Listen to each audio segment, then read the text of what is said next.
Friends, बच्चों के साथ में बहुत बड़ा धोखा हुआ है। बच्चों की कोई गलती नहीं है, उसके बावजूद भी सीबीएसई ने बच्चों को फेल किया है।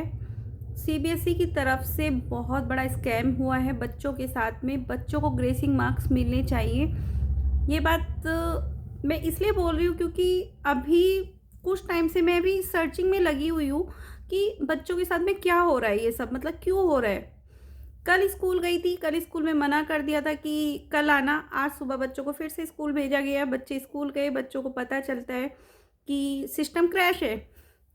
जो वेबसाइट इन्होंने दी थी कि यहाँ पर आप लोग अप्लाई करिए, अपनी कॉपियाँ मंगवाइए स्कैनिंग की, वो कल से सिस्टम क्रैश है। वहाँ पर कोई अप्लाई ही नहीं कर सकता है। और अभी अभी एक न्यूज आई है एबीपी न्यूज की तरफ से कि टेक्नीशियन कमियां थी वेबसाइट में, जिसकी वजह से कॉपियां जो चेक हुई ना बच्चों की, वो गलत तरीके से चेक हुई है और बच्चों को ग्रेसिंग मार्क्स मिलने चाहिए। कौन कौन पेरेंट्स इसके लिए सहमत है, प्लीज़ आवाज़ उठाओ, प्लीज़ बोलिए, क्योंकि बच्चों की कोई गलती नहीं है। टेक्नीशियन गलतियां थी, चेकिंग में गड़बड़ी हुई है, बहुत सारी गड़बड़ी हुई हैं, जिसकी वजह से बच्चों का फ्यूचर दाव पे लगा हुआ है। पेरेंट्स की दिन रात की नींदें उड़ी हुई हैं। कुछ लोगों ने मुझे कमेंट्स करके ये भी बोला कि मोस्टली जो पेरेंट्स हैं सभी लोग परेशान हैं, सभी किसी ना किसी वजह से डिप्रेशन में हैं। बच्चों को संभालें या फैमिली वालों के तानों को संभालें, और या फिर अड़ोस पड़ोस रिश्तेदारों की बातों को सुने। किसको किस को देखें। बोलते हुए भी शर्म आती है लोगों को कि हमारा बच्चा फेल हो गया है, हमारे बच्चे का आरटी आया है। क्या जवाब दें, किसको जवाब दें। सिस्टम की गलती हम क्यों भुगते, सिस्टम की गलती की वजह से हम लोग बच्चे क्यों भुगते। और सबसे ज़्यादा इन सब में जो पिस रहे हैं ना, वो बेचारे बच्चे पिस रहे हैं या उन बच्चों की माँ पिस रही हैं। क्योंकि जेंट्सों का कोई रोल नहीं होता ज़्यादा, लेकिन हाँ लेडीज़ों को सुनना पड़ जाता है। अगर बच्चे का रिजल्ट ख़राब होता है तो बहुत कुछ सुनना पड़ता है ना। और मैं पैनिक इसीलिए हो रही हूँ क्योंकि भाई मेरा बच्चा फेल हुआ है, मेरे बच्चे के साथ में गलत हुआ है, तो आवाज़ तो उठानी पड़ेगी ना। अब कुछ लोग कह रहे कि तुम्हारी एक वीडियो बनाने से क्या हो जाएगा। भाई एक वीडियो बनाने से कुछ होगा नहीं होगा, लेकिन अगर सारे लोग मिलके थोड़ा थोड़ा भी कोऑपरेट करेंगे तो सीबीएसई तक आवाज़ पहुंचेगी। सीबीएसई को ग्रेसिंग मार्क्स बच्चों को देने पड़ेंगे, क्योंकि गलती बच्चों की नहीं थी, बच्चों की गलती नहीं थी। अगर बच्चों की गलती होती तो पेरेंट्स चुप होकर शांत होकर बैठ जाते, लेकिन गलती यहाँ पर पेरेंट्स की नहीं थी, यहाँ पर गलती बच्चों की नहीं थी, यहाँ पर सीबीएसई की गलती है।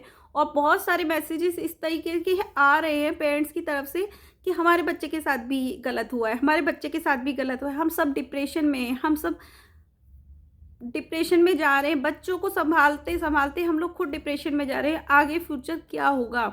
इन लोगों ने कल से एक साइट दी हुई थी, बोला हुआ था कि यहाँ पर आप लोग जाके अप्लाई करो, अपनी कॉपियाँ मंगवाओ, स्कैनिंग कॉपियाँ, लेकिन कल से ही वेबसाइट क्रैश है। वहाँ पर आप लोग सोचिए 2.5 लाख बच्चे फेल हुए सीबीएसई की तरफ से, 2.5 लाख बच्चे।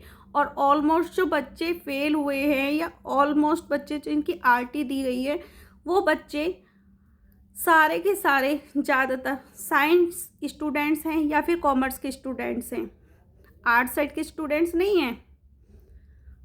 तो साइंस के स्टूडेंट्स के साथ में या कॉमर्स के स्टूडेंट के साथ में ऐसा क्या हुआ है, उनकी कॉपियों के साथ में क्या किया गया है, मुझे समझ में नहीं आ रहा है। जहां 19 लाख बच्चों की कॉपियां चेक होनी थी सिस्टम के तहत, वहाँ 19 लाख कॉपियों का चेकिंग होना स्कैनिंग के थ्रू। आप लोग खुद ये बात लगाइए, जहाँ 2.5 लाख बच्चे अगर कल स्कैनिंग के कल अप्लाई कर रहे थे, 2.5 लाख बच्चों में से लाख बच्चों ने अप्लाई किया होगा, ज़्यादा से ज़्यादा 1.5 लाख बच्चों ने कल अप्लाई किया होगा।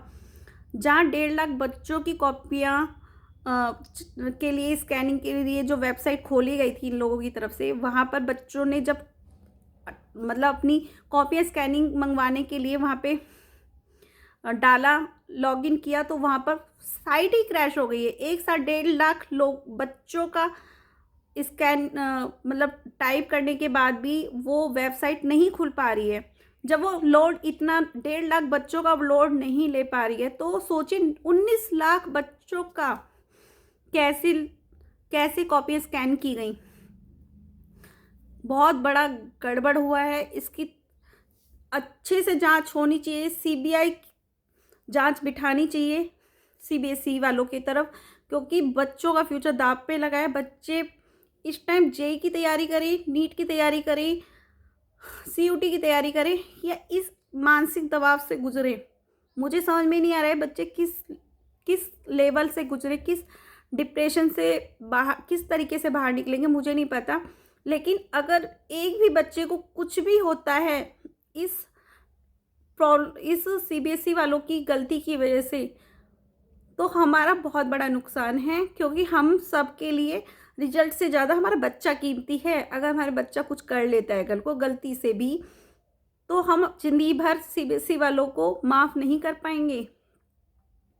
सबके लिए बच्चे अनमोल हैं, रिजल्ट से ज़्यादा अनमोल हमारा बच्चा है। हमने इतना बड़ा किया है, 17-18 साल हमने बच्चे को पाल पोस के बड़ा किया है। ऐसे ही नहीं जाने देंगे बच्चे को हाथ से। मिलकर आवाज़ उठाइए प्लीज़, मैं रिक्वेस्ट कर रही हूँ, प्लीज़ सब लोग मिलकर आवाज़ उठाइए। इसकी जांच होनी चाहिए, बच्चों को ग्रेसिंग मार्क्स देनी चाहिए, बच्चों को जो बच्चे फेल किए उनको सबको पास करना चाहिए सीबीएसई वालों को।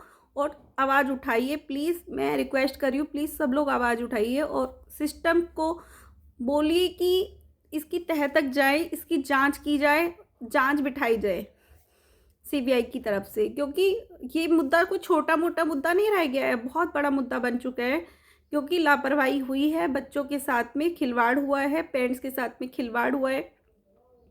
इसके खिलाफ आवाज़ उठाइए, और जो भी पेरेंट्स इसके खिलाफ आवाज़ उठाना चाहते हैं या उठा रहे हैं, तो प्लीज़ मुझे कमेंट बॉक्स में कमेंट करके ज़रूर बताइए, क्योंकि हमारी आवाज़ शायद बोलने से आगे तक पहुँचे, सीबीआई वालों तक पहुँचे या सीबीएसई वालों तक पहुँचे, न्यूज़ वालों तक पहुँचे। न्यूज़ वालों ने तो हमारा साथ दिया है, तभी ये जांचें सामने निकल कर आ रही हैं, है ना। बहुत सारी चीज़ें हैं ऐसी जो कि सामने से निकल के आ रही हैं और आएंगी भी आगे निकल के, क्योंकि गलती बच्चों की नहीं है। ग्रेसिंग मार्क्स बच्चों को देना ही पड़ेगा इन लोगों को, तभी बच्चों का फ्यूचर सिक्योर होगा। अदरवाइज़ बच्चों का फ्यूचर इन लोगों ने बर्बाद कर दिया है पूरी तरह से। और जो भी पेरेंट्स इसके खिलाफ आवाज़ उठा रहे हैं, प्लीज़ कमेंट बॉक्स में एक प्यारा सा कमेंट जरूर करिएगा और आगे वीडियो को आगे तक पहुंचाइए, ताकि आगे तक ये वीडियो पहुंचे और लोगों को